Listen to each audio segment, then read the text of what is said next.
Today I'm going to show you how to clear the cache for your Smart STB app. Go to the settings, Smart STB settings. When you are in the Smart STB settings, go to the advanced settings. This is where you will see a bunch of this information. But if you click on the red button from your remote, which is the F1 button, it will give you more options. So this is where you clear user data or reset the settings. So by doing this, you'll be able to clear the cache, clear the temporary memory of your app that will allow to reset the app.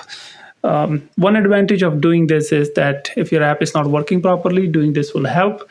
However, keep one thing in mind, that once you done clear the user data, you would have to input the portal URL, or you will have to ask us to re-enter the portal URL for your app. So once this is done, the next step is to re-enter the information for which you need to contact the provider.